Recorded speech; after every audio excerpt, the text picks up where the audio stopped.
A nossa reunião vai ser gravada. Nós temos um intérprete em Libras que também vai estar interpretando toda e traduzindo toda a reunião para as pessoas que precisam dessa acessibilidade. No mais é isso. Bom dia a todos. Iremos dar início à nossa mesa redonda, os desafios da atuação pautada à ciência em tempos de fake news. Antes de eu apresentar os psicólogos e professores, gostaria de parabenizar pelo dia do psicólogo a vocês, psicólogos, né? Que são referência a nós, alunos, que nós tornaremos futuros psicólogos. Então, esse dia merece, sim, ser aplaudido e presenciado com muito amor e carinho. Obrigado a todos. E nessa mesa redonda, apresente o professor Bruno Rodrigues Ferreira, graduado em Psicologia pela Faculdade Anhanguera de Anápolis, especialista em Tecnologias e Educação à Distância, especialista em Gestão DST-AIDS, Hepatites Virais e Tuberculoses pela UFRN e especialista em Gestão em Saúde pela Fiocruz, mestrando em Saúde Coletiva pela UFG, professor universitário na Faculdade Anhanguera de Anápolis, servidor público vinculado à Secretaria Municipal de Saúde de Anápolis, como psicólogo, atuando como assessor técnico de Secretaria Municipal de Saúde, tendo sido nomeado chefe da Escola da Saúde de Anápolis e ouvidor do SUS da cidade.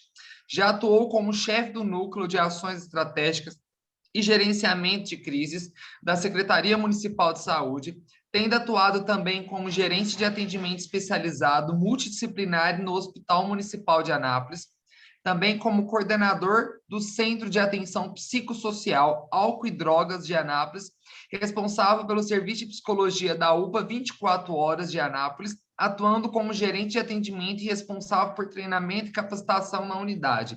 Entre outras experiências, ressalta-se a atuação como professor universitário na Fiesc, em Colinas do Tocantins, sendo responsável técnico da Clínica Escola, além de ter atuado como coordenador de saúde mental, psicólogo da saúde e matriculado nas cidades de Talismã e Jaú do Tocantins, vinculado às secretarias municipais da saúde, colunista no site Portal 6 e Pense Grátis, além de ter vários artigos publicados no Jornal Diário da Manhã de Goiânia, também registrado como jornalista no Ministério do Trabalho. Nós temos a psicóloga Cristiane Moura Oliveira Lisita, né? Lisita. Psicóloga graduada pela Pontifícia Universidade Católica de Goiás e atua como psicóloga clínica, perita, examinadora do trânsito, psicopedagoga institucional e professora universitária.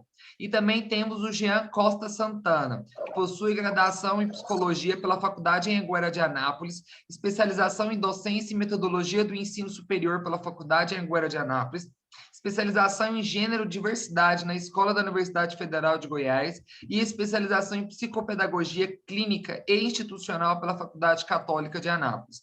Mestre em psicologia pela Universidade Federal de Goiás e doutorando em psicologia pela Universidade Federal do Rio de Janeiro. Além disso, atuou como psicólogo educacional, social e clínico no Centro de Apoio à Inclusão Social Antônio Ferreira Primo e também como psicoterapeuta e psicopedagogo em consultório pessoal particular. Atualmente atua como pesquisador nas áreas de psicologia política, educação e psicólogo latino-americano. No mais é isso, sejam bem-vindos, boa mesa, eu passo a palavra. Bom dia a todos, bom dia a todas. Quero parabenizar meus colegas de profissão pelo dia de hoje, né, e parabenizar também os futuros colegas de profissão que nos acompanham nessa mesa tão importante e tão relevante. Vivemos tempos difíceis, né, pessoal? Essa época da pandemia foi uma época, está sendo uma época ainda desafiadora para a gente. É uma época em que plataformas digitais, as mídias sociais, elas foram bombardeadas de informações repletas também de fake news. Então, acredito que essa mesa hoje vai representar um tema tanto provocativo quanto elucidativo para todos nós. Desejo boas-vindas para o Bruno, para o Jean Costa, né, os colegas que estão acompanhando a gente, se tiverem perguntas, podem mandar pelo chat as perguntas, que posteriormente a gente vai fazer essas perguntas. Podem começar. Podem iniciar. Bruno ou Jean, não sei quem vai iniciar. Bom, pessoal, bom dia. Parabéns a todos os colegas, né, que estão nessa profissão que a cada dia se torna mais relevante e importante para a nossa sociedade, ao mesmo tempo em que se torna cada vez mais difícil de se manter atuante, porque a gente agora, além de ter que trabalhar, né, como psicólogos, a gente ainda precisa combater os charlatães que entram na nossa área, inclusive, né, ali no limiar do exercício legal da profissão de psicologia, para prejudicar e lucrar em cima de outras pessoas, né? Então, isso é uma situação bem comum, inclusive, e que é um pouco até assustadora, né? Porque, dada o aumento e o número de pseudociências, né, que também entram nesse contexto. Então, antes de entrar na discussão das fake news em si, que o professor Jean também vai falar um pouco, né, o Kevin leu meu currículo Lattes quase todo, né? Hoje eu não estou mais na Secretaria de Saúde, né? Agora eu estou mais na área da educação mesmo, estou na coordenação pedagógica da Escola de Administração aqui do município de Anápolis e na coordenação dos cursos de Psicologia e Pedagogia da Faculdade Anhanguera, né? Eu vou falar rapidinho, pessoal, eu vou só fazer uma iniciação, né, por assim dizer, e depois eu passo a palavra para o professor Jean, mas eu acho que é importante a gente definir, pelo menos de forma bem subjetiva, né, bem simples, o que é ciência e o que não é ciência. Né, porque a gente tem a tentativa, né, do conhecimento científico, de um conhecimento puro, desde a Grécia Antiga, né, com os filósofos ali, a partir de Sócrates, né, que tentam dar uma explicação para as coisas do mundo sem cair na facilidade da mitologia, né? Então, os filósofos pré-socráticos ainda usavam a mitologia como explicação para muita coisa. Então, a gente tem o Sócrates quebrando esse ritual, né, de usar a mitologia como explicação, e a gente tem a filosofia como a primeira ciência, né? Ela é quem traz diversos conhecimentos, e vocês que estão estudando psicologia aí, provavelmente já viram que a psicologia não existiria sem a filosofia, né? E é por isso que, inclusive, a gente é uma área de humanas, porque a nossa mãe, nossa genitora é a filosofia, né? Não existe psicologia sem filosofia, não dá para falar em psicologia sem falar em filosofia. Mas por que eu estou falando de filosofia? Porque foram muitos filósofos que trouxeram esse pensamento científico para nós, né? Essa tentativa de explicar o mundo, de explicar diversas situações sem um viés religioso, sem um viés mítico, sem um viés anedótico, né? Então, a gente tem essa pauta na filosofia, seja na Grécia Antiga com os filósofos socráticos, né? Seja depois do fim da Idade Média, né? Com outros filósofos também importantes, né? Como Kant, como o Descartes, né? Que trouxeram uma visão científica para essa nossa idade moderna, por assim dizer. Né? Então, o que é um processo científico, basicamente? É um processo que gera conhecimento, né? Um conhecimento obtido de maneira programada, sistemática e controlada. Por que isso? Para que a gente possa verificar se ele é válido. Né? Então, a gente tem um objeto de estudo, a gente determina o que a gente vai estudar, e a gente vai construir uma experiência, vai testar uma hipótese dentro desse processo, né, de programação, sistematização e controle. Por quê? porque assim eu posso transmitir para outras pessoas, outros cientistas podem verificar e utilizar o mesmo método que eu utilizei para saber se eles vão chegar no mesmo resultado que eu cheguei. Então, dos pontos principais da ciência é esse, é verificação, é poder repetir e verificar se a gente chega ao mesmo resultado. E se a gente não chega ao mesmo resultado, a gente vai contestar aquela hipótese e a gente pode, inclusive, refutá-la e acabar com aquilo. Então, outra coisa importante na ciência, não existe verdade absoluta, né? Então, na ciência, a gente não trabalha com verdade absoluta. Ao contrário de outras abordagens, porque a gente questiona o tempo todo. Uma das características do cientista é questionar. Então, o questionamento faz parte da nossa atuação. A gente jamais vai aceitar algo como uma verdade absoluta. A gente sempre vai questionar e aí a gente vai, nesse processo de verificação, ver se a gente vai chegar ao mesmo resultado de quem afirmou primeiro ou se a gente vai chegar num resultado diferente, né? Então, esse é o ponto principal da ciência, né? Então, essa verificação e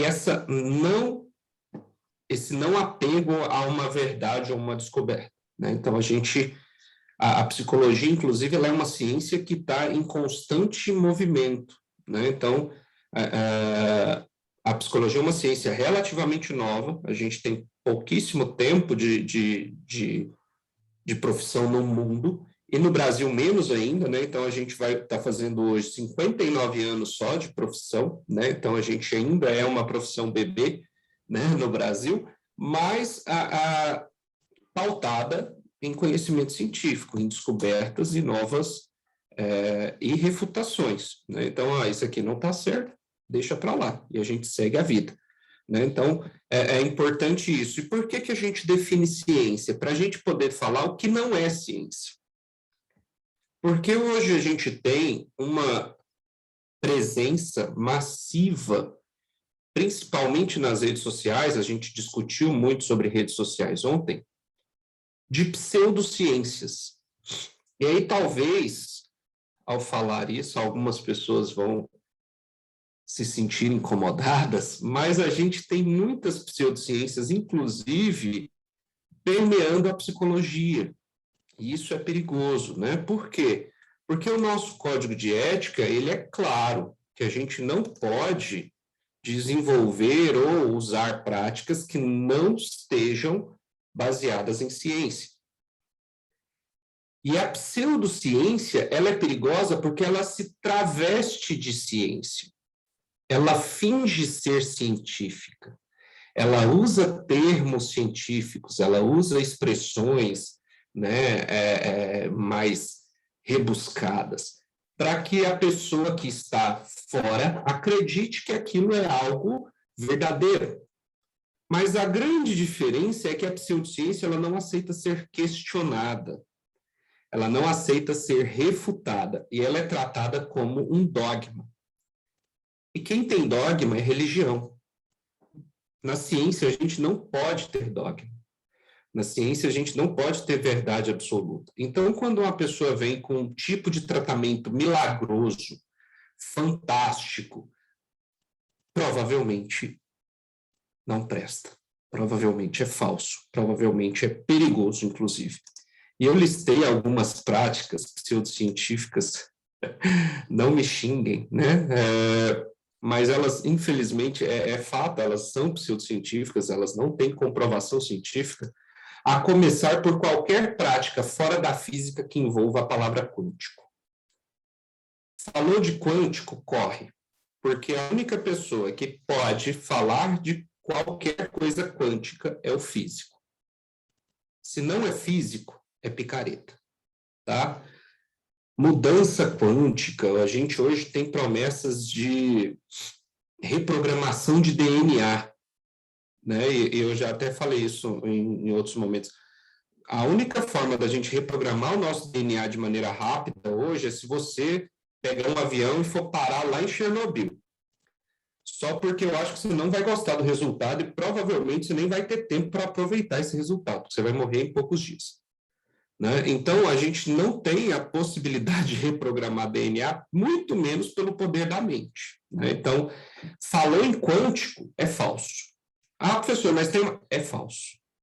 Não temos nenhuma pesquisa científica hoje que comprove qualquer tipo de prática ou abordagem comportamental baseada em qualquer coisa quântica. Tá? Então, não existe. É simples assim, não existe. É falso. E aí a gente tem outras coisas, né?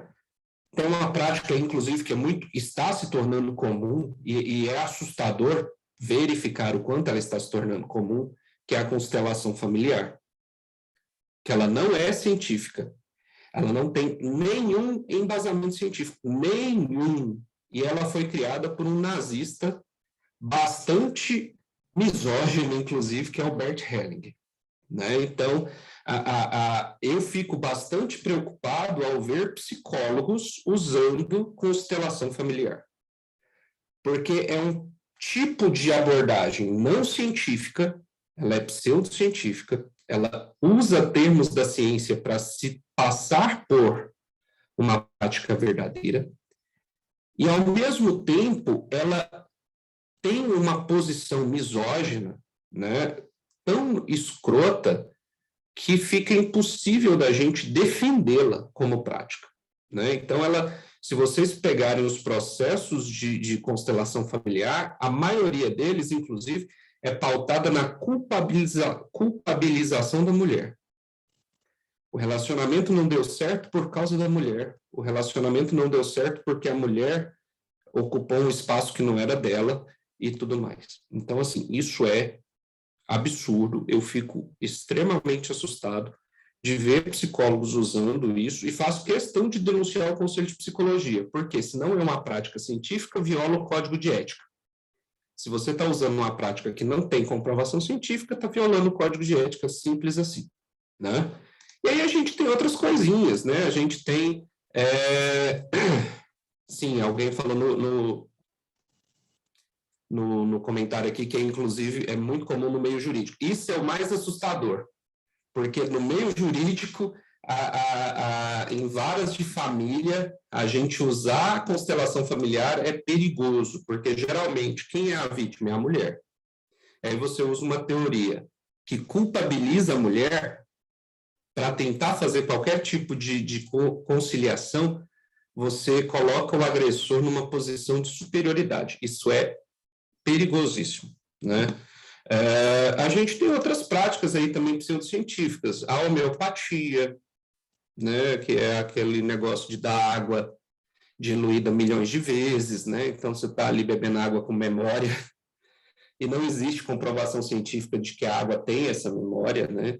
E barras de access, reiki, né? O horóscopo, que é uma coisa que a galera adora, né? Que a galera fala bastante, tudo isso são práticas pseudocientíficas. Né? O horóscopo adora, o pessoal que acredita em horóscopo adora falar, mas o horóscopo tem o seu ponto científico. Não, não tem. Ele finge ter. Né? É isso que faz com que ele seja uma pseudociência. Né? Definido isso, né, do que é ciência, o que é pseudociência, quem finge ser ciência, a gente tem também o que não é ciência, e que a gente não pode tratar e nem querer ou ter a pretensão de tratar como ciência. Né? Então, a religião é uma crença, é um conjunto de crenças que não é científico e nem se propõe a ser científico. Então, não cabe a nós questionar uma religião baseada ou pautada na ciência. Né? Do mesmo jeito que não cabe à religião questionar a ciência, porque são áreas diferentes, campos diferentes, né? E aspectos da vida do sujeito em posições diferentes. Né? A gente tem um contexto totalmente diferente entre ciência e religião. Né? Inclusive, elas podem caminhar juntas, né? Em determinados pontos. Né? Então, o criador da teoria do Big Bang, por exemplo, é um padre católico. Não sei se vocês sabiam disso, mas quem criou a teoria do Big Bang da criação do mundo, né, do surgimento do mundo, é um padre católico. Né? A Igreja Católica, por exemplo, ela não contesta essa teoria do Big Bang. Né? Ela reconhece, ela fala, inclusive, em alguns livros, de que o Gênesis é uma visão poética da criação do mundo, mas a gente não vai entrar nessa discussão aqui, não é o foco do momento. Mas só para exemplificar que é possível a pessoa ser religiosa e cientista, porque são aspectos da vida dele diferentes. Né? Eu não tenho rigor científico na religião e eu não devo ter o esquema de crenças e dogmas da religião na ciência. E por que a gente está falando de ciência nesse aspecto, né, de tudo isso? Porque as fake news, elas muitas vezes são baseadas em aspectos pseudocientíficos ou não científicos. E elas usam informações da ciência, inclusive, de maneira distorcida, para transmitir uma informação falsa e causar pânico, causar todo um problema de social aí no meio. Né? Então, eu vou, antes de passar a fala para o professor Jean, que eu já estou falando muito, eu vou dar só um exemplo de como uma fake news, distorcendo ciência e usando termos da ciência, né, consegue influenciar o comportamento da massa. Vocês já foram agora, nesse período de pandemia, em um shopping, mercado, em algum lugar, que tem alguém medindo a temperatura na porta? Já? Eles medem a temperatura de vocês apontando o termômetro para onde? Para o braço. Por quê? Por causa de uma fake news. Uma fake news divulgada por gente importante no Brasil, inclusive, dizia, e ela usa uma linguagem muito bonita, né? Ela usa uma linguagem científica, pseudocientífica, né? Para se travestir de ciência, falando que o termômetro causa uma alteração na hipófise que pode causar câncer e não sei o que lá. Sendo que o termômetro não emite radiação, ele lê a radiação emitida pelo corpo. O termômetro ele não emite nada, ele lê a radiação que a gente emite. A gente, inclusive, é radioativo. Óbvio que não no mesmo nível de uma usina nuclear, mas a gente também emite radiação. E é assim que o termômetro de mão, né, ele consegue ler a nossa temperatura, através da radiação que a gente emite. E aí o pessoal distorce isso de um jeito absurdo. Criou-se essa história do câncer, né, e aí usa palavras difíceis. Se eu perguntar aqui para... Se bem que aqui psicólogos, alguns provavelmente vão saber onde fica a hipófise, ou qual é a função dela. Mas se eu perguntar onde ela fica e qual é a função, a grande maioria dos brasileiros não sabe. Mas, mesmo assim, a gente só mede a temperatura das pessoas no Brasil inteiro no pulso, hoje, por causa de uma fake news. E isso é assustador, porque a gente consegue perceber, por esse exemplo, o alcance que uma notícia falsa tem.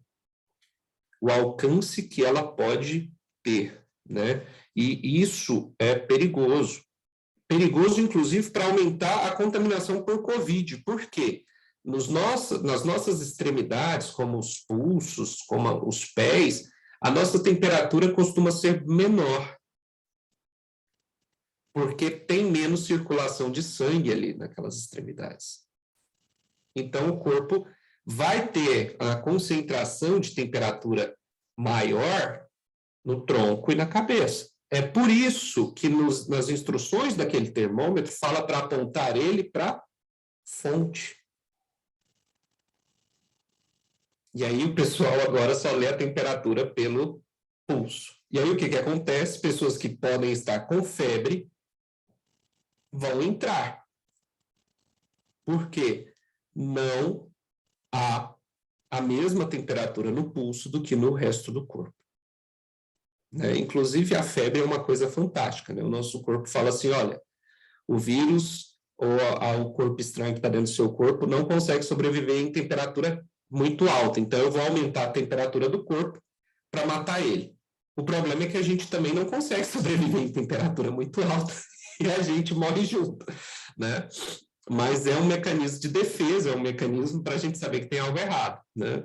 E se a gente não controla, inclusive, a gente morre junto com o vírus, né? E é uma lógica perfeita, né? Se a gente está morto, o vírus está morto também. Mas o que acontece?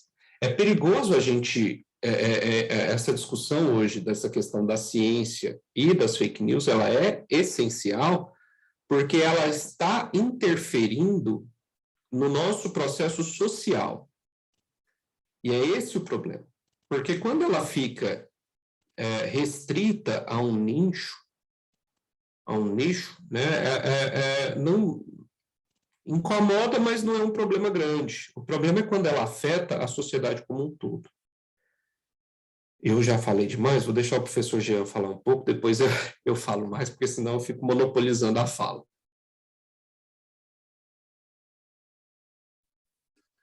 Excelente fala, professor Bruno. Eu só queria saber quanto tempo, mais ou menos, que eu tenho aí para os monitores. Professor, fala, mais ou menos. Nós tínhamos programado mais ou menos 1 hora, mas podemos ultrapassar esse tempo. Tá, então cerca de 15 minutos, né, mais ou menos. Não, pode ir mais uns 40, 45 minutos, né, Bruno?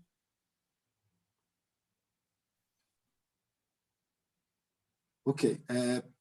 Eu estou falando com o microfone desligado. Eu estou falando com o microfone desligado. Pode falar uns 30, 40 minutos tranquilo. O pessoal que está aqui não está com pressa, né, gente? Hoje é sexta-feira, né?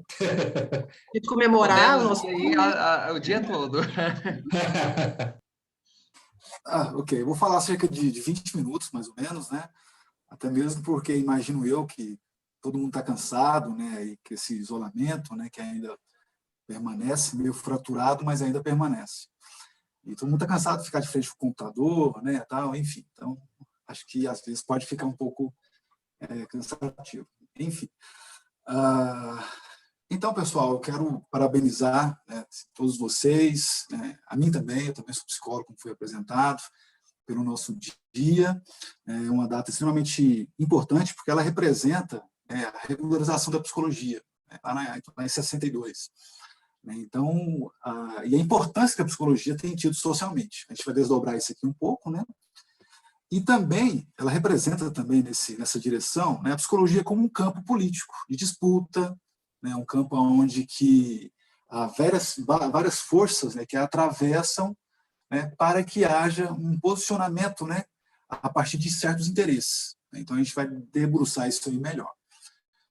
Bem, pessoal, para os tradutores aí, eu sou uma pessoa negra, né, eu estou aqui no meu quarto, tem alguns livros atrás de mim, tenho barba, estou ficando careca, e é isso.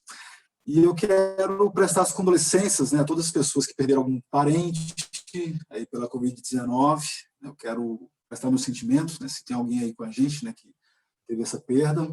Eu quero destacar, né, uma grande perda que a psicologia teve, que foi o Nelson, né, que foi um dos fundadores da psicologia da Anhanguera, né, então foi uma perda muito grande para a psicologia de Anápolis, para a psicologia de Goiás, para a psicologia brasileira, enfim, né, que foi mais uma vida ceifada por esse vírus maldito, né. Eu quero agradecer à Faculdade de Anhanguera, né, ao professor Bruno por essa oportunidade, né. Eu vejo essa oportunidade, né, esse diálogo que a Faculdade de Anhanguera está abrindo, como uma extensão, como uma forma de estar mais perto, né, da população, como uma forma de tornar o curso mais gostoso, né. Acho que a faculdade só tem a ganhar com isso, trazer essa união entre os psicólogos e as psicólogas, né. Então, isso é extremamente importante, né. Vou falar. Só uma observação, né? A gente está junto com o Conselho, né, de Psicologia, é um evento do Conselho também. Isso. Não só da faculdade. E também já aproveito e agradeço o CRP, né, por esse evento, né, por estar comemorando, né, essa data extremamente importante com essas mesas, com essas temáticas extremamente relevantes, né? E que fica aí a deixa, né, para o Bruno, como coordenador desses cursos, para que ele esteja organizando mais eventos, né, trazendo um curso mais vivo, mais dinâmico, né, porque isso é extremamente necessário. A gente hoje tem visto, né, alguns nichos de psicologia muito fechados, né, preocupados só com essa ideia de individualismo, com essa ideia de competição, essa mesquinhez toda que nós estamos vivendo, né? Então, a psicologia, enquanto uma ciência humana, ela tem que ficar preocupada com o humano, né? Então, acho que há necessidade de ter essa abertura, né? Então, eu deixo uma deixa aí para que haja mais eventos, café filosófico, né? Enfim. Pois é, pessoal, o tema entrando agora no tema, né, das fake news, né, que é um tema extremamente importante, né? Eu quero apresentar o que é as fake news, né, que eu vou definir como uma pós-verdade, né? Nessa direção, primeiro, eu também quero tentar, né, junto com vocês, que é um diálogo, tentar compreender o porquê que nós acreditamos nas fake news, por que é uma necessidade, né, de alguns seres humanos, né, de ter essa inflexão, essa inclinação para as fake news. Eu quero relatar aqui uma experiência que teve na década de 60, lá nos Estados Unidos, na cidade de Chicago, onde que uma senhora, Maria Kish, ela teve uma visão suposta visão, né, de que a cidade seria arrasada na noite de 20 de dezembro, por uma grande inundação, né, ali o rio que fazia fronteira ali perto. A senhora Kish afirmava que ela tinha recebido uma mensagem, né, de seres superiores do planeta Clarion, né, e devido a essa divulgação, várias pessoas se aglomeraram ali em volta da senhora Kish, né, e chegou o dia, né, 20 de dezembro, e nada aconteceu. E o pior de tudo é que essas pessoas continuaram a se agregar e aumentaram até o fluxo de pessoas diante da senhora Kish. Só um minutinho, licença. Sim. Né, então, assim, a gente vê aqui nesse processo...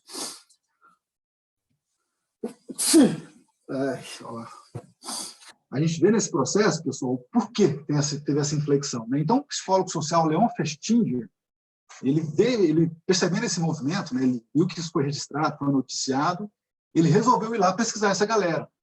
E ele criou um conceito super interessante, que é a dissonância cognitiva. Epa, tá difícil, viu? Estou isolado aqui, não é Covid, não. Então, nesse sentido, esse psicólogo compreendeu, fazendo uma pesquisa empírica, de quanto mais houvesse um equilíbrio entre as cognições, mais as pessoas iriam ter uma crença, iriam acreditar, né, nessas formas dadas socialmente. E o problema é que quando houvesse uma dissonância, ou seja, um conflito entre essas cognições, haveria uma probabilidade das pessoas abandonarem as cognições, os pensamentos, crenças, né, que estavam trazendo ali conflito para elas. O problema é que, nesse movimento, algumas pessoas negavam, né, parte de cognições que seriam contrárias à realidade para continuar com o equilíbrio mental, né, para continuar com o equilíbrio psicossocial, né, onde vem a ideia da negação, enfim. Então, pessoal, a ideia da fake news é extremamente grave. A gente tem que ter esse movimento, é algo socialmente que produziu, que tem produzido, né, uma tragédia social, né? Essa tragédia social, ela é uma tragédia mundial, né? A gente tem, por exemplo, lá nos Estados Unidos, ali, o governo Donald Trump, que foi eleito, né, graças à universidade, todo um projeto ali da Cambridge Analytica, né, que teve toda uma forma de tecnologização e divulgação de fake news que favoreceu o governo Trump. Tem até um documentário na Netflix, Cambridge Analytica, né, vocês podem conferir isso, né? As fake news influenciaram, né, o movimento dos Brexit ali na Inglaterra, na Europa, né, onde teve a saída da Inglaterra, né, toda uma instabilidade econômica, enfim. Né, as eleições na Colômbia e também as eleições aqui em 2016, né, onde que é comprovado que pessoas ali do governo Bolsonaro teve relações, né, com essa agência de fake news norte-americana para que houvesse a divulgação de fake news. Depois eu vou chegar nesse ponto aqui. Então, assim, o processo de fake news ele está conectado a interesses sociais, políticos e econômicos de classe. né? A gente tem que conectar esse processo de fake news com a realidade material. Cristina, você me avisa quando der 18 minutos, por favor? Pode ser? Aviso sim, pode. Obrigado. Então, assim, o que é essa ideia da pós-verdade? Os fatos objetivos, eles passam a ter menos influência na formação pública do que o apelo às emoções e às crenças pessoais. Dito em outras palavras, as emoções, as crenças pessoais, elas sobrepõem os fatos que são objetivos. Então, nós estamos vivendo esse período, essa época, né, onde que há essa pós-verdade. Né? Há uma necessidade em algumas pessoas, né, em acreditar nesse movimento. Né? O Bruno abriu muito bem essa posição do professor Bruno, quando ele falou do horóscopo. Né? A gente pode até pegar um pouco para a gente. Assim, né? É legal, né? Você, por exemplo, eu sou de touro. Né? O touro é um cara forte, é um cara que gosta de sexo, não sei o quê. Então, assim, essas coisas meio que mexem com a gente. Né? O virgem, não sei o quê, é um cara mais tranquilo, então uma mulher mais tranquila, não sei o quê. Então, assim, há uma conexão. Assim, né? Toda mentira, ela tem uma meia-verdade. Toda mentira, para ela se colar com mentira, ela passa a ter uma parte de verdade. Né? Por exemplo, ele falou que para uma mentira se tornar verdade, ela tem que ser dita várias vezes, até ela se tornar uma verdade. Né? Então, esse processo de fake news, tá, ele está conectado a certas formações sociais da nossa contemporaneidade. John Thompson, por exemplo, ele sustenta uma cultura de escândalo. Né? Que cultura que é essa de escândalo que nós estamos vivendo hoje? Né? Também tem a ideia do Bauman, também, que trabalha muito essa questão da modalidade líquida, da cultura pós-moderna, né? Enfim. É um bombardeamento que nós estamos tendo, né, de tecnologias de comunicação, de informação, a partir de uma necessidade da ilusão, do terror, do medo, como forma de dominação. Então, há todo um contexto, né, terrorífico, né, um contexto de crise social, e onde que essa cultura de escândalo ela tramita, ela cria todo um processo, né, até mesmo de identificação, de absorção, né, desses fenômenos, onde que se dá vazão a esses processos de mentira e de falseamento da realidade. As fake news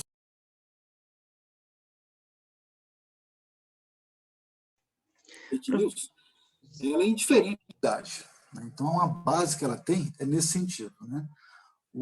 Ela favorece também o descrédito com a mídia tradicional, né? Embora a mídia tradicional ela seja totalmente parcial, né? Alguns interesses, problemas que estão dentro, né, de um conflito social, né? Mas essa mídia passa a ser totalmente descartada. Né? Na questão política institucional, né? As pessoas estão cada vez mais desesperadas e cansadas de ouvir sempre as mesmas promessas. E, sem perspectiva para o futuro melhor, elas ficam predispostas a acreditar em pessoas que oferecem respostas fáceis para problemas que são complexos. Né? Então, a gente vê essa nossa sociedade, essa nossa organização social, como ela está sendo feita, né? A angústia, né? Todo o sofrimento, o desemprego, a opressão, né, o machismo, né, o autoritarismo, enfim. E não acontece nenhuma mudança estrutural, uma mudança de fato, uma mudança que valorize o que é humano. Né? Então, a gente acaba entrando num processo de descrença, de fatalismo, e dando vazão a esses processos de fake news. Né? Porque, na verdade, eles atuam como uma forma de consolo. Né?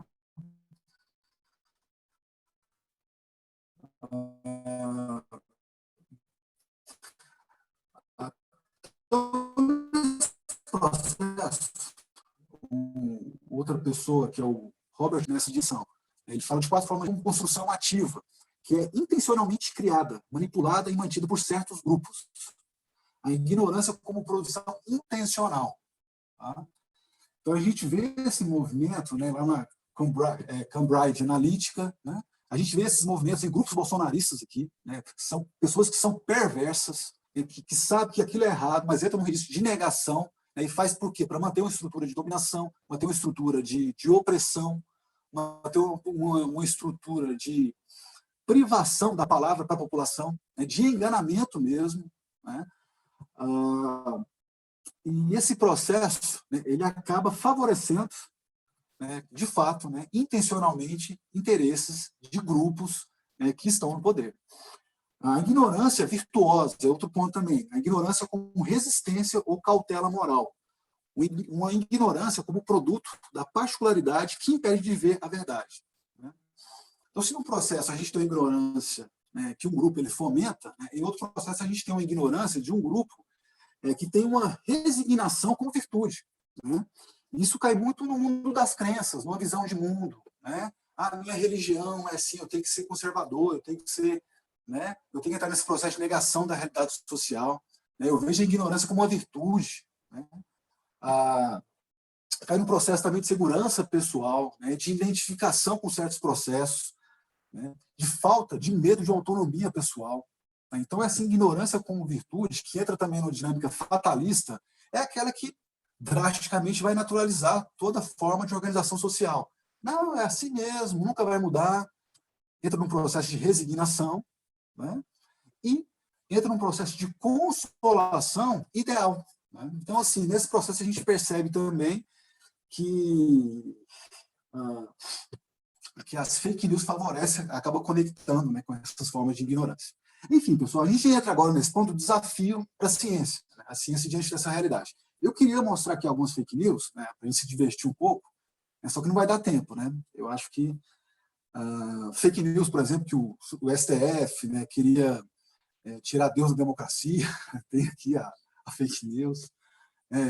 Fake news de mamadeira de piroca, né, que o Haddad criou kit gay, né, enfim, todas essas coisas aí. Tá? Eu estou retratando aqui, pessoal, é algo real de fake news. Tá? Eu não estou fazendo apologia a nenhum partido político aqui, não. É só para vocês terem ideia, né, dessa fake news a partir de uma realidade concreta. Tá? Nesse sentido, qual que é o desafio para a ciência, né, quando ela se encara com esse processo, né, de banalização do real, de banalização da realidade social, de negação, né, de uma suposta verdade, né, ou então dessa inflexão, essa pós-verdade. Então, o que é a ciência? Primeiro a gente tem que se perguntar. Né? A consciência, segundo Freud falando ali num texto muito bacana, acerca de uma visão de mundo, né, um texto escrito na década de 30, ali, ele fala que a ciência é o conhecimento que se caracteriza com sua coincidência com a realidade. É o estudo de leis que não nos permite construir pontes de papel ao invés de pedra. Então, entenda assim, todo produto humano, né, como transformação da natureza, é um processo de conhecimento, é um processo científico. O trabalhador, quando ele está ali movimentando a máquina, né, ou então fazendo ali uma massa de cimento, ele sabe a quantidade de areia, de cimento, né, aquilo ali é ciência. Né? Então, quando a gente atua na transformação da natureza, quando a gente atua, né, aperfeiçoando as nossas ferramentas, isso é ciência. A ciência como um ato criativo. Né? O Bruno muito bem já expôs a questão da ciência na Idade Antiga, né, tal. Eu não vou entrar nesse processo, não. E, assim, vale ressaltar que a ciência, quando ela passa no processo ali de Estado moderno, né, que é de 1453 a 1789, né, que vai haver um processo de transição, que é a Idade Antiga, nesse momento, a ciência ela vai passar a questionar toda a base, vamos dizer assim, científica do feudalismo, ou então do período clássico grego. Porque até nesse momento, o conhecimento ele partia de uma imutabilidade e da definição de uma essência. Então não tinha mudança. Né? Ali, se o camponês, se o servo, ele ficava só arando a terra, né, não tinha desenvolvimento das forças produtivas, para que desenvolver ciência? Não é mesmo? Esse camponês, né, pouco importava se ele trabalhasse a mais ou a menos, né? Se ele trabalhasse mais intensamente, ele não ia ganhar nada com isso. Né? Então, o trabalho ali era feito somente para autossubsistência. Né? Mas nesse processo de transição, ali no século XVIII, né, enfim, haverá uma grande transformação, né, das forças produtivas, a criação de novas ferramentas, né, e nesse momento histórico, a burguesia ela vai ser extremamente revolucionária. Quando eu falo burguesia, vai ser uma nova classe que vai se estabilizar no poder, né, que é a classe burguesa, que eram os burgueses, que eram os comerciantes ali em volta dos feudos. Né, e eles vão de fato, né, trazer e revolucionar as forças produtivas. Essa revolução é o que nós temos hoje em ciência moderna. Né? Então, a ciência, nesse processo ali, vai criar portos, vai criar linhas transatlânticas, vai derrubar o Estado absolutista, né, porque o Estado absolutista não permitia esse processo, e haverá um grande desenvolvimento histórico, né? A gente vai entrar na Revolução Industrial, né, entre 1760 e 1830, uma revolução onde que, a partir daquele momento ali, entrando no século XIX, haverá riqueza para todo mundo, as indústrias vão produzir demais, enfim. Então, nesse momento histórico, né, a gente vai ter essa forma de ciência que vai estar favorecendo, né, de fato, o desenvolvimento das forças produtivas. No entanto, haverá uma decadência ideológica. A burguesia ela começa revolucionária com esse conhecimento científico e depois ela passa a cooptar esse conhecimento científico para os seus próprios interesses. Por exemplo, né, 2 bombas lá em Hiroshima, né, uma em Hiroshima e outra em Nagasaki. Né, um remédio hoje para uma criança que tem um problema neurológico nas costas, é um remédio que custa 10 milhões de reais. Né, então, assim, que absurdo é esse?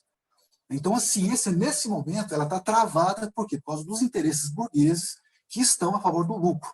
Então, há 2 movimentos, a burguesia enquanto revolucionária e a burguesia enquanto classe dominante que, a partir das mercadorias, a partir de uma dominação de classe, que é a classe trabalhadora, ela mantém os seus interesses. Né? E é um entrave hoje para todo o desenvolvimento científico. Tá? Então, nesse processo, pessoal, a psicologia, que eu já defini algumas coisas, né? Então a gente vai entrar um pequeno processo, uma pequena história da burguesia, da psicologia. Como que a psicologia ela vai surgir? A psicologia não caiu do céu. A psicologia não foi algo que um anjo mandou aqui para a gente, né, que apareceu, né, ali como fantasma, né, eu vou criar a psicologia. Não, a psicologia ela faz parte de um processo sócio-histórico. Né? Nesse momento, eu vou ter que adiantar um pouco, pessoal. Nesse momento, né, a gente vai ter ali no século XVIII, né, toda uma forma de mudança social, né, onde que haverá a construção de tecnologias disciplinares. Né? Se antes havia um controle privado... Professor, desculpa te interromper, 2 minutos. Não, beleza. Eu posso pegar mais 3 minutinhos? À vontade. Ok. Então, nesse processo, né, de mudança ali das forças produtivas, ali no século XVIII, né, teve a necessidade de se criar também novas tecnologias disciplinares. Para quê? Para conter o povo. A natalidade ela passou a ser maior, né? Houve a mudança das forças produtivas, né? Teve que se criar prisões, teve que se criar escolas, enfim. Então, nesse ponto de transição, vai se criar algumas ciências, né? Algumas ciências específicas, né? Entre elas a psicologia. Né? Então, a psicologia ela vai ser uma forma de normatização, de esquadrinhamento a partir desses processos. Né? Foucault, com a ideia de biopoder, ele vai explanar isso aí. Né? Se alguém tem interesse, só pesquisar o Foucault. Então, nesse ponto, né, o papel da psicologia, né, ela vai ser um papel de disciplinamento, né, vai ser um papel de vigilância, né, e esse papel vai durar até hoje para alguns psicólogos que não entendem esse momento histórico, esse processo histórico. Né, é aquele momento que você, às vezes, terceiriza a culpa para o indivíduo. A culpa é sua. Né, é aquele momento que o psicanalista, né, ele age como se fosse um papa, assim, um episcopado na clínica, né? Eu sou o dono da verdade. Né? Então, assim, são esses processos. Né? É uma ideia de vigilância, né? De normatização. Né? Então, vai ter todo um movimento de desenvolvimento que não vai dar para desenvolver aqui. Né? Mas, enfim.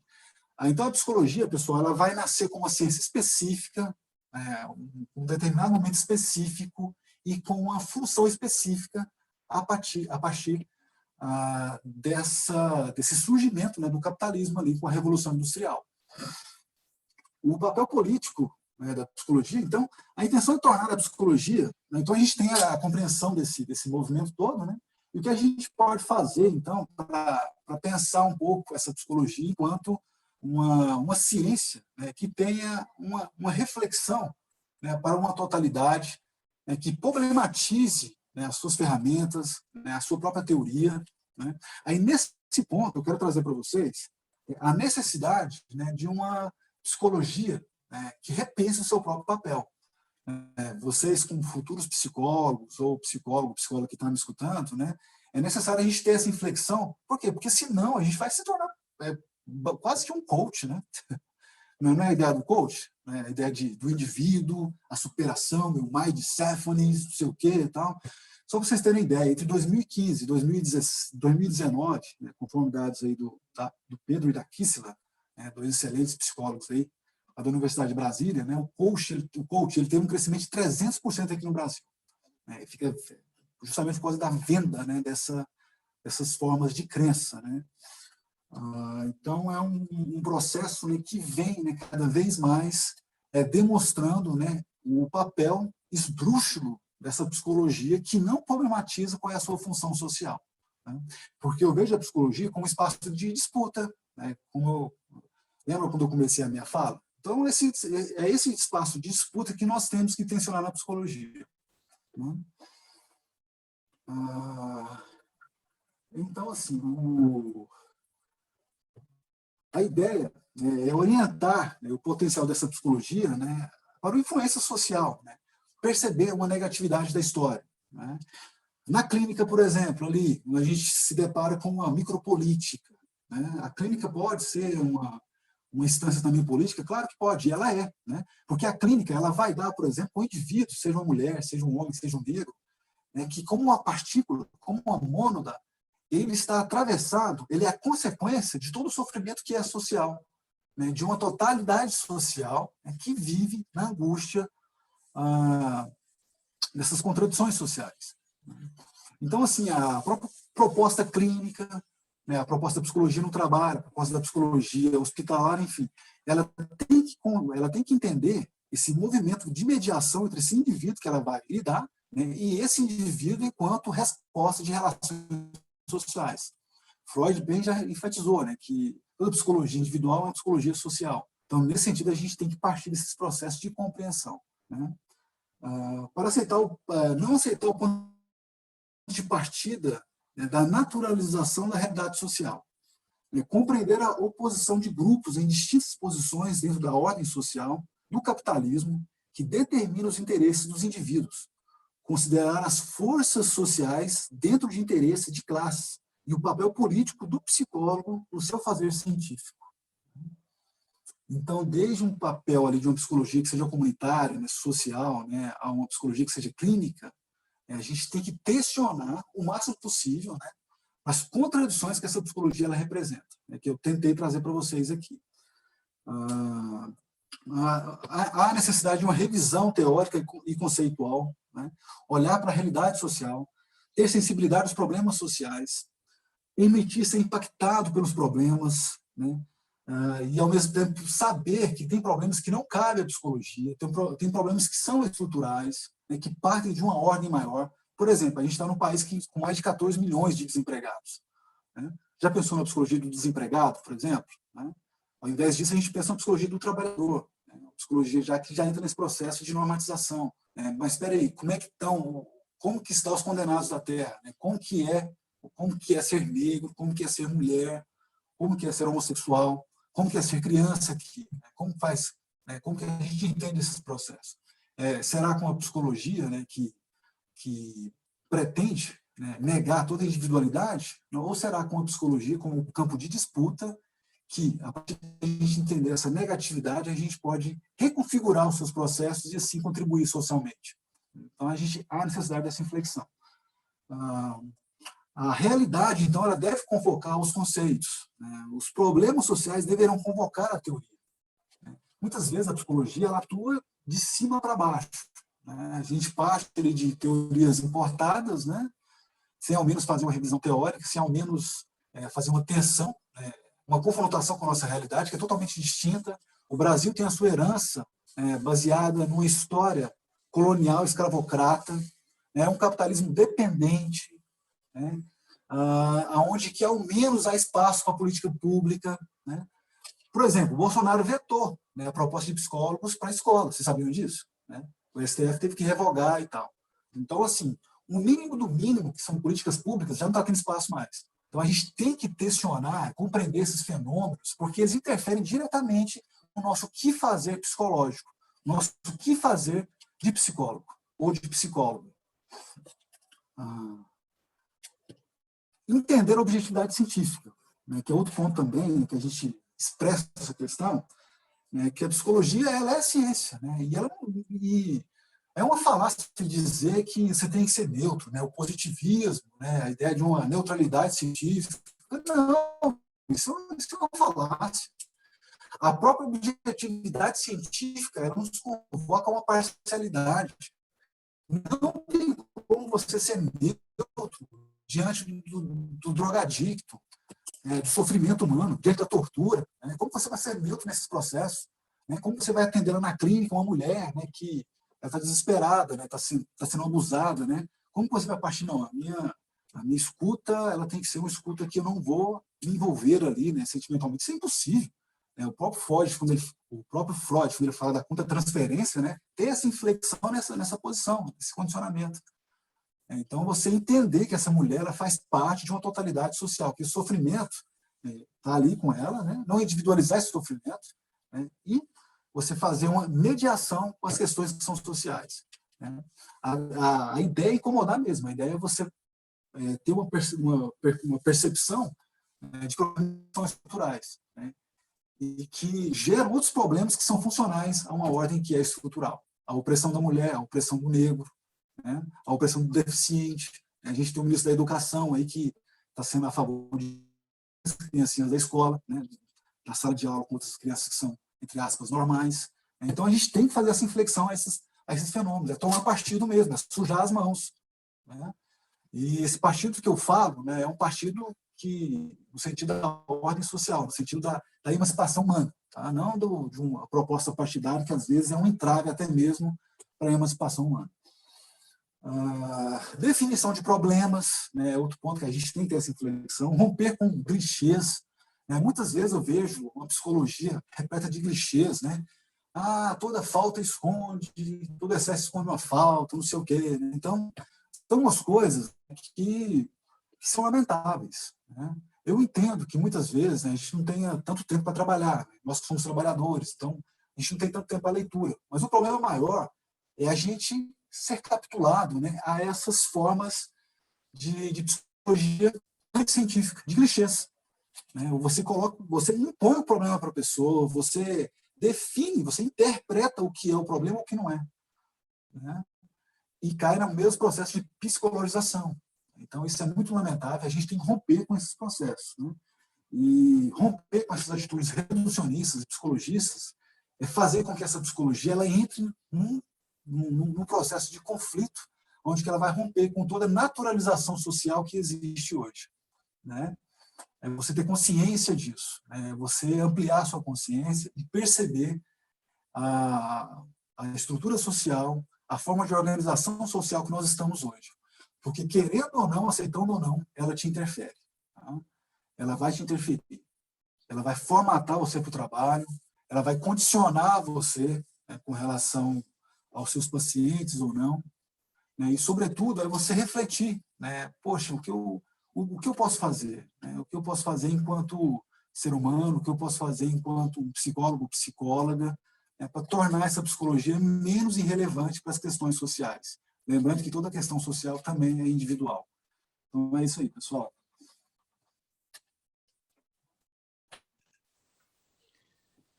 Excelente fala, professor, tanto a sua quanto do Bruno. Estamos abertos, né, a questões. E, eu queria só queria fazer um adendo em relação às fake news, pessoal. Elas são baseadas num tripé. Né? A gente tem uma pesquisa americana que saiu em 2017, que chama The Fake News Machine, né? Do Leon Gu, que ele fala que as fake news elas são baseadas num tripé. Né? O que seria esse tripé? Né? Ele fala de ter uma estrutura que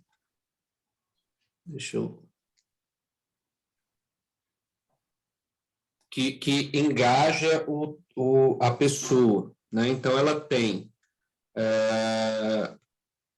a estrutura nas redes sociais, né? Então, ela tem alguém por trás, né? Ela tem, então, as redes sociais uma motivação e a ferramenta e serviço, né? Então, eu vou usar outras ferramentas para manipular as redes sociais de maneira a fazer com que aquela notícia se espalhe de maneira mais fácil, né? Então, tem um estudo do MIT que fala que as fake news se espalham 10 vezes mais rápido do que uma notícia verdadeira no mundo, né, pela internet. Então, a gente já tem aí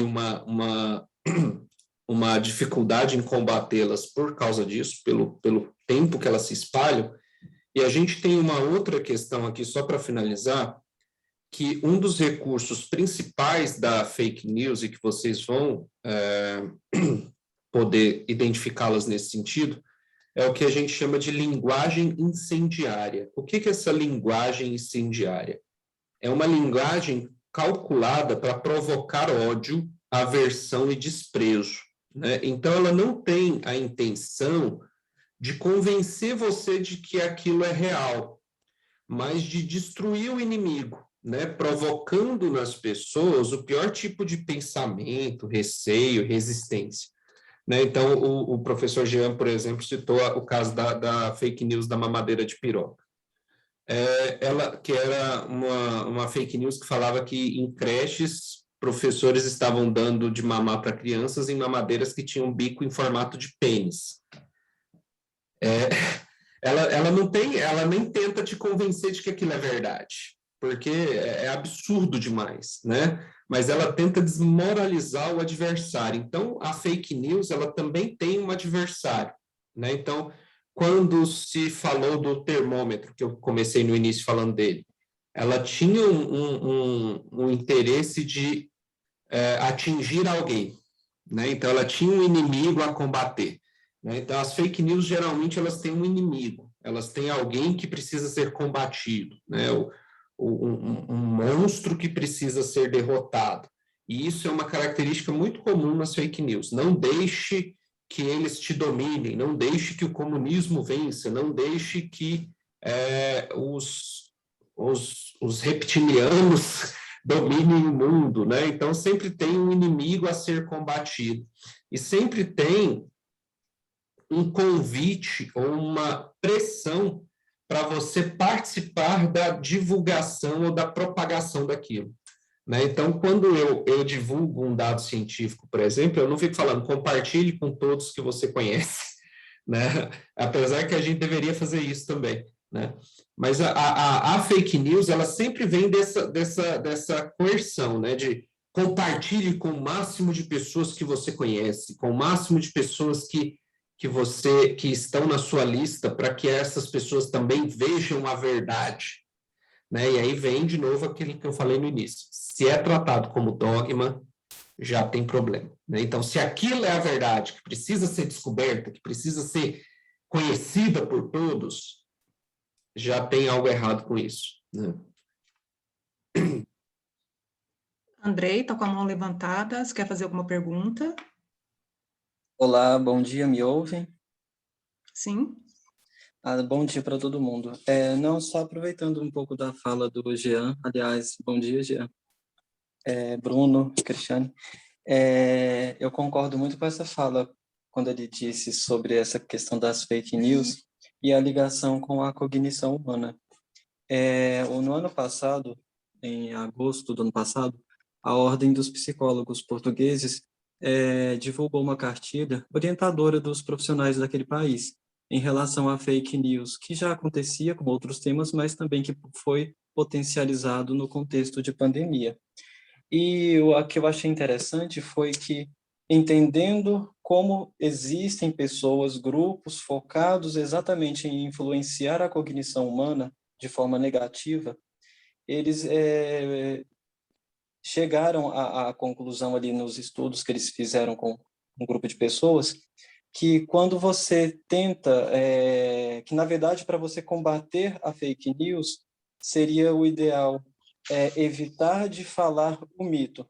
É até estranho falar essa palavra aqui no Brasil, mas quando você cita o termo mentiroso, você de alguma forma acaba familiarizando mais ainda e aumentando talvez aproximando mais ainda a ampla população a essa mentira. Então, quando você se priva somente àquelas informações seguras, baseadas em evidência, em que busca realmente corrigir a informação sem citar a mentira, faz com que a população aprenda e perca um pouco do foco na mentira. Porque toda vez que você cita aquele termo, ao mesmo tempo que você tenta trazer uma informação segura, a cognição humana ela tende a focar mais na mentira do que naquela informação segura, porque entende-se que desde o passado nós temos essa inclinação a acreditar sem buscar, sem checar algo de verdadeiro. As verdades são muitas, mas a veracidade ela é uma. Então, quando você tira esse foco da mentira, você consegue trazer as pessoas a uma conscientização maior. Então, eu achei interessante esse estudo, e também com o tema de hoje, que eu até me lembrei disso, e que também citava a dissonância cognitiva, que ela também está nessa parte, porque a pessoa que está mergulhada naquelas crenças, sem evidência nenhuma, ela dificilmente vai perceber, porque ela está mergulhada nisso, nesse viés. Então, ela, em vez se eu falo com a pessoa, olha, eu apresento para você evidências, mas ela não crê, ela não é questão de crer, ela não entende o que eu estou querendo dizer, mas, pelo contrário, ela tenta reforçar a crença dela e, de algum modo, fazer com que eu seja convencido que o que ela fala e acredita é verdade. Então, achei interessante isso. Era só essa pequena fala mesmo. Obrigado. Obrigada, Andrei, pela sua contribuição. Eu só queria finalizar a minha fala, né, com uma citação do Skinner. O Skinner falava uma coisa muito interessante que cabe muito para nós nesse contexto de pseudociência, ciência e fake news, né? Não considere nenhuma prática imutável. Mude e esteja disposto a mudar novamente. Não aceite a verdade eterna. Experimente. Essa é uma fala do Skinner muito bacana. Bem, eu tenho algumas perguntas a serem feitas aqui, né, de acordo com a fala de vocês. Eu fiquei aqui, fiquei refletindo aqui, né? Na percepção de vocês, tem um perfil dessa pessoa que cria e propaga essa fake news? Porque nós sabemos que tem as pessoas que vão replicar, acreditando na veracidade daquela informação. Mas tem aquelas pessoas que criam, né, e disseminam essa informação falsa. Vocês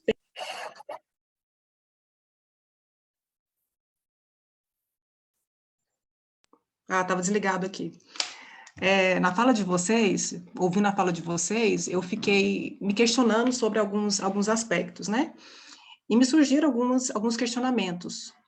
Na percepção de vocês, tem um perfil dessa pessoa que cria essa informação, essa fake news e dissemina essa fake news? Porque nós sabemos que tem aquelas pessoas que replicam, mas acreditando na informação, mas tem aquelas que criam essa informação, né, e repassam. Na percepção de vocês, né, enquanto psicólogos, vocês conseguem pensar em um perfil dessas pessoas?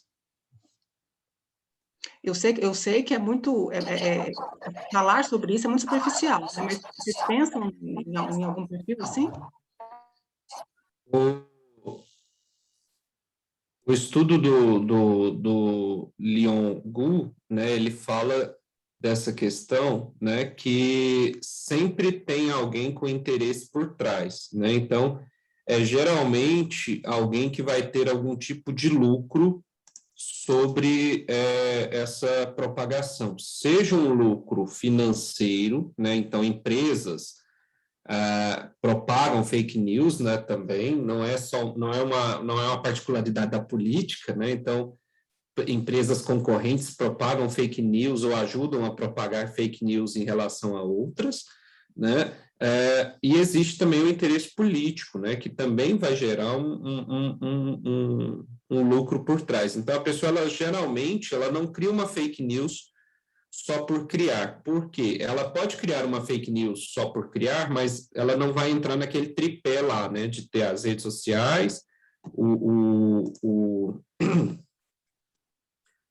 interesse, né, daquela questão, e a motivação. Ele tem a rede social, ele tem a motivação, mas ele não tem uma ferramenta para fazer aquela fake news chegar mais longe, porque hoje as redes sociais elas funcionam com dinheiro também. Então, sem dinheiro para fazer aquela publicação chegar mais longe, aquela pessoa que não vai ter aí nenhum ganho com uma fake news, ela não vai conseguir fazer essa fake news chegar longe.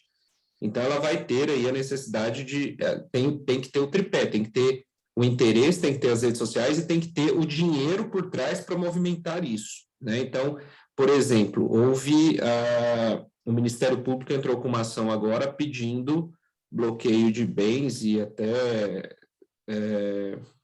dinheiro, né, de uma empresa farmacêutica que, inclusive, é sediada aqui em Anápolis, olha que maravilha, por propagação de fake news, né, porque ela custeou propagandas de um tratamento ineficaz para a Covid em diversos meios de comunicação.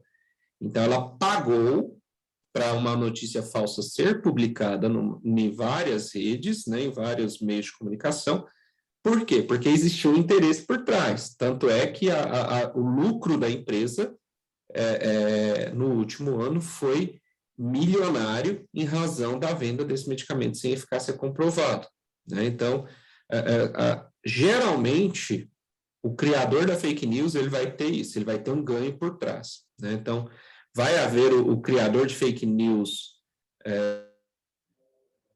cria fake news sem interesse, né, de ganhar nada com isso, pode até ter, mas ele não vai ter o tripé ali, ele não vai ter o recurso financeiro para fazer aquela fake news chegar longe, né? Então, sempre existe um interesse por trás. Então, às vezes, não é só no criar, né? Às vezes é no propagar. Então, não foi o laboratório, por exemplo, que criou a fake news de que o remédio para verme servia para matar Covid, mas ele ajudou a propagar essa fake news porque a ele interessava, né? Então, mas quem criou a fake news de que o remédio para verme funcionava para Covid, distorceu uma pesquisa científica, inclusive, tinha um outro tipo de interesse que era justamente combater a política de vacinação, né? Então, sempre tem um interesse por trás, né? Então, dá para entender, e aí é o que eu falei ontem aqui também, né? Que a posição do psicólogo, não só do psicólogo, deveria ser de todo mundo, é de sempre questionar o que está por trás disso. Peraí, então, estão falando de uma mamadeira com bico em formato de pênis para crianças, sem prova nenhuma, não existe nenhuma evidência de que isso aconteceu em qualquer lugar do Brasil. Mas por que estão falando disso? Quem vai ganhar com isso? Quem vai lucrar com isso? Quem vai ter algum tipo de benefício por isso? Né? Então, a primeira pergunta que a gente sempre tem que fazer quando recebe algum tipo de notícia dessa é: quem vai ganhar algo com isso? E aí, quando eu consigo responder essa pergunta, eu consigo claramente vislumbrar que é uma fake news, porque vai haver aí um interesse por trás muito evidente. E como nós, né, que trabalhamos com a ciência, nós podemos ajudar a combater essas informações, né, pseudocientíficas e as fake news mesmos. Na percepção de vocês, como é que nós podemos contribuir para isso?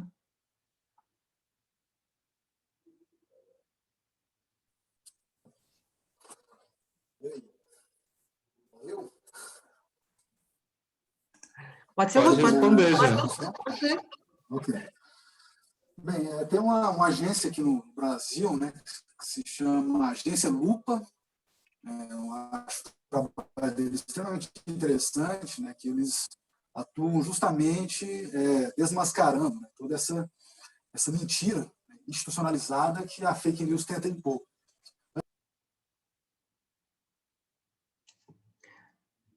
Professor, seu microfone está desligado.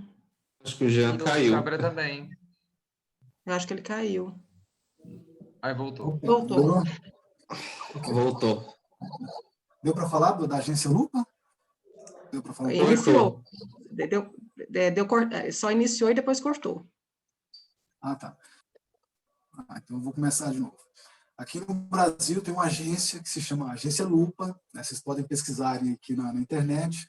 É uma agência que atua justamente para desmascarar essa mentira institucionalizada que as fake news tentam impor, né? E acho que a ideia também de uma investigação mais apurada, né? Procurar, né, racionalmente, vamos dizer assim, ver, né, quais são os limites daquela proposta ali, né? Há algumas propostas em algumas fake news que são absurdas, né? Há propostas aí que falam que alguns políticos, eles querem implantar o terrorismo no Brasil, enfim, então, são algumas coisas que fogem até mesmo, né, de uma racionalidade, no mínimo, reflexiva. Então, nesse sentido, eu acho que a gente tem que pensar esses processos, né? Eu acho que a ideia também, naquele WhatsApp ali do tio da família, né, do tiozão da família que fica sempre mandando ali fake news, né, os grupos da família, né? Então, o que fazer ali, né? Eu acho que às vezes fica difícil até mesmo um diálogo. Se às vezes você vai confrontar ali, você vai problematizar algumas coisas, e a pessoa entra num processo de discurso de ódio, né? Entra num processo de fundamentalismo religioso, né? Então, o processo é bem complexo, assim, no meu ponto de vista, né? E, no entanto, né, aquilo que eu falei para vocês, às vezes há uma necessidade de conexão ali subjetiva, né, com esses processos mesmo, né, que foi a ideia da ignorância virtuosa que eu falei, né? E a própria ignorância como intenção, né, ela se conecta com a ignorância enquanto virtude. E fica difícil combater esses processos, né, porque o nosso contexto sócio-histórico, né, de uma educação extremamente precarizada, pobre, né, de uma educação que vem de condições materiais, né, que implanta uma crise na educação. Então, assim, a gente tem que pensar o processo de conscientização através de Paulo Freire, né, seria o ideal também nesses processos, né? Mas, para isso, né, a gente tem que entender o movimento da realidade, né, entender o movimento enquanto do real, né, para que assim a gente possa combater essas fake news e se posicionar, né?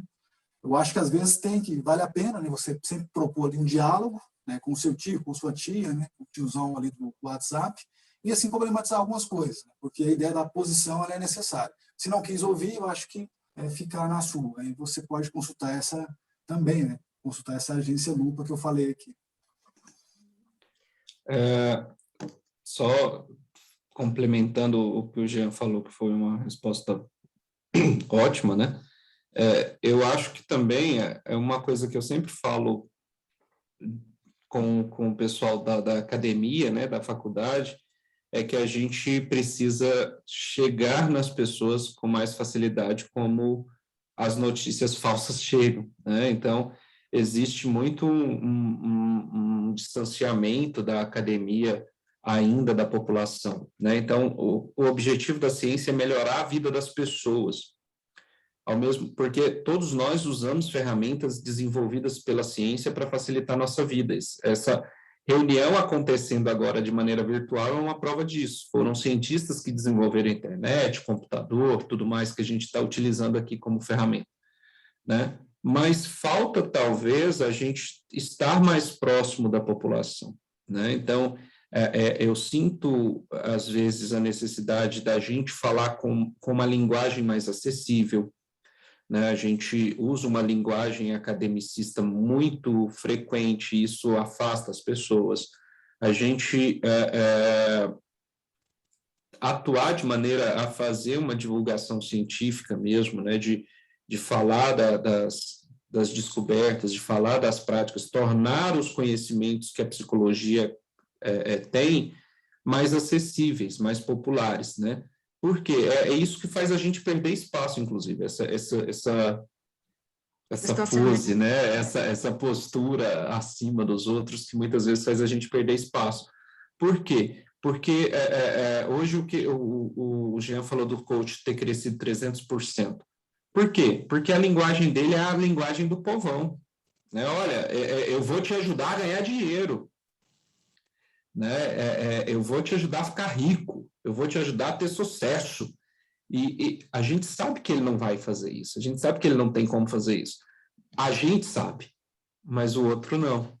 E aí a gente não fala, a gente não não ocupa os espaços, não ocupa... Ontem a gente falou de rede social, né, aqui na Semana de Psicologia do Conselho, a gente falou de rede social e muitas vezes a gente não ocupa esses espaços para fazer esse tipo de divulgação, né? Olha, e até uma discussão mesmo, né, como o professor Jean falou. Por que você quer ganhar tanto dinheiro? E de Para forma atender o imediata, quê? né? E de forma imediata, tudo é imediatismo, né? Quando a gente pensa em algumas... E falta isso, né, de questionar também, né, de levar o outro a se questionar também. Né, ele está querendo fazer isso pelo bem dele ou porque os outros estão falando que ele deve fazer? Né, ou porque todo mundo está envolvido nisso e tudo mais. Então, existe muita coisa por trás, né, e a gente precisa ter essa postura. E aí, quando eu falo da linguagem, quando você pega uma fake news dessa, né, tipo a do termômetro, né, que você não pode apontar ele para a cabeça porque ele vai te causar câncer. Ele usa a linguagem científica ali para parecer que ele é algo sério, mas, ao mesmo tempo, ele se dirige ao seu interlocutor, né, se dirige ao leitor de maneira muito clara e de maneira muito fácil de ser entendida. Olha, não aponte o termômetro para sua testa. É incisivo, é imperativo, inclusive, né? A linguagem que eles usam é imperativa. Só que a gente também tem essa dificuldade de conversar, às vezes, com a população, de maneira a transformar questões psicológicas, questões estudadas pela psicologia, de maneira mais acessível, né? Então, a gente fala muito de depressão e ansiedade, por exemplo, no Setembro Amarelo, que vai começar agora daqui 4 dias. Mas a gente, ao mesmo tempo, não tenta facilitar o entendimento sobre isso. Não tenta usar uma linguagem mais clara e objetiva. E quando você usa uma linguagem assim, às vezes os próprios profissionais têm um preconceito, falam, nossa, olha o jeito que aquele cara fala. Né? Então, acho que já passou da hora da gente descer do salto, né?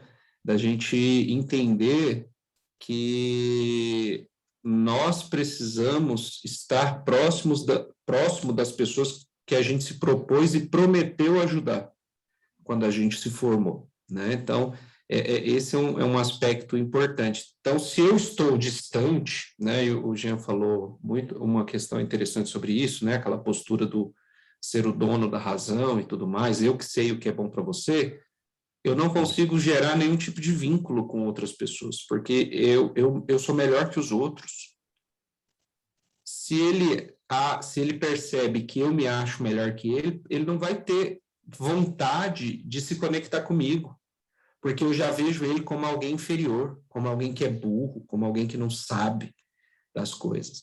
Então, como é que eu posso chegar a convencê-lo de que aquilo que ele recebeu e propagou é fake news, se eu não tenho nem condições de fazer com que ele crie algum tipo de laço comigo, né? Então, quando eu falo da gente descer do salto, eu falo inclusive disso, dessa postura de dono da verdade que a gente não tem mais, e nunca deveria ter tido, na verdade, né? Mas que a gente ainda usa muito disso, né? Aquela questão da autoridade que a própria profissão nos atribui e que muitas vezes a gente usa como recurso para impor as coisas.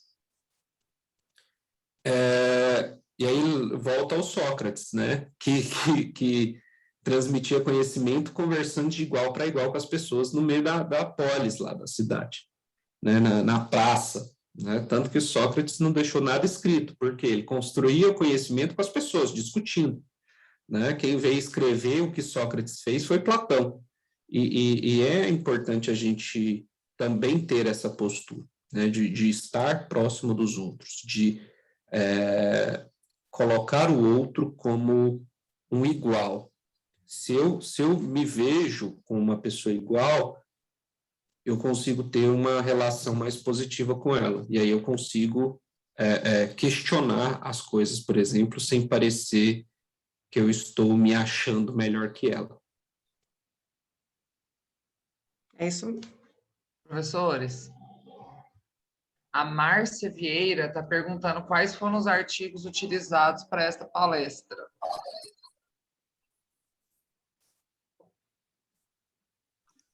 Eixe, eu vou tentar postar alguns aqui no chat,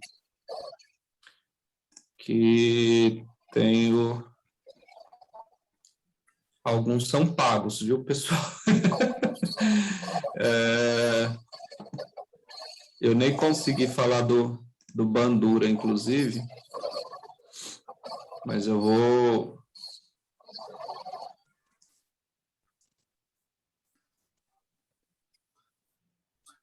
Eu vou deixar...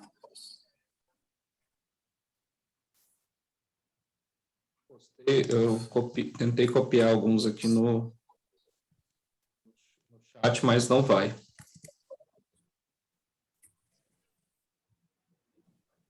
chat não deixa copiar.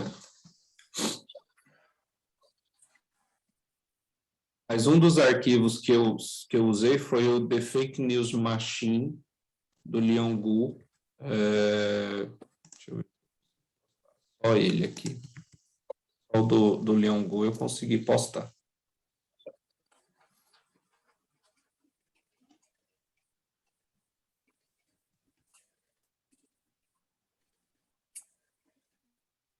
Eu usei alguns livros também, como um do Kakutani, em 2018, que chama A Morte da Verdade, Notas sobre a Mentira na Era do Trump. E também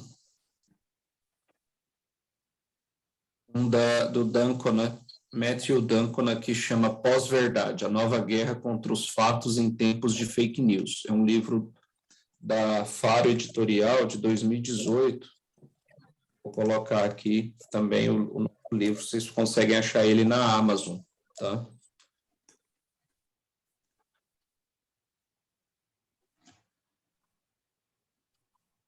Ô, professor, Pode falar, gente. Opa! eu queria fazer uma pergunta para você. Você citou, você fez referência a um padre em relação à teoria do Big Bang. Você sabe me dizer qual é esse padre? Um livro para mim procurar?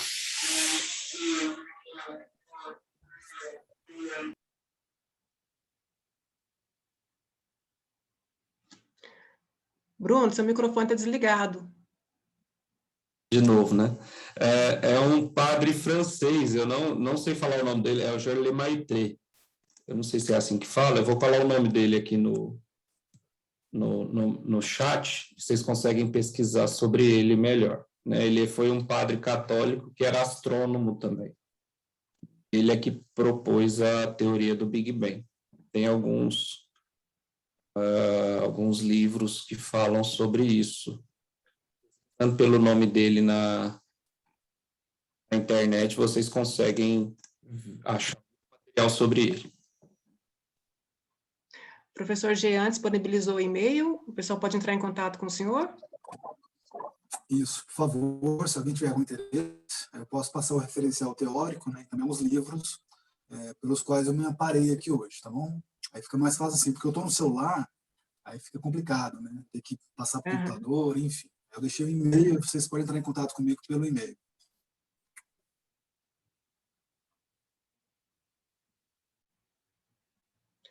Bruno, você está com o microfone desligado. De novo, né? Um dos livros que eu usei é esse aqui, ó, o Pós-Verdade, do Matthew Dancona. Esse aqui também tem uma coisa muito, uma fala muito, um material muito bom que chama Manipulados, é um livro que saiu recentemente, da Brittany Kaiser, que fala também sobre a questão da Cambridge Analytica, que é o professor Jean citou, né? E tem um outro aqui também, que é do Michiko Kakatuni, né, que é A Morte da Verdade. Esses são os livros que eu usei também para produzir o material de hoje, certo? Mais alguma dúvida, pessoal? Querem comentar alguma coisa?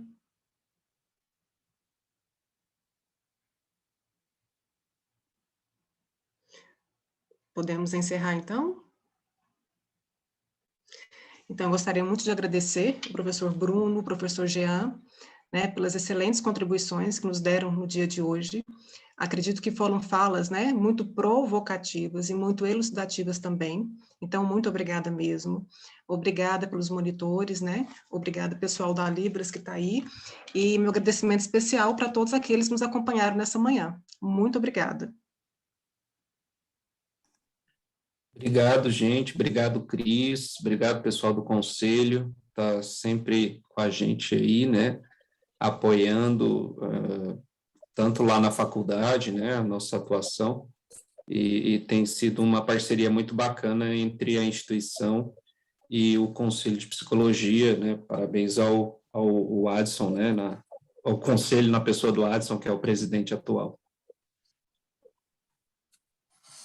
Ok. Pessoal, também agradeço, foi muito bom estar com vocês, espero ter contribuído, e qualquer dúvida pode entrar em contato comigo. Parabenizo aí a Faculdade Anhanguera, o CRP, né, e vamos continuar na luta.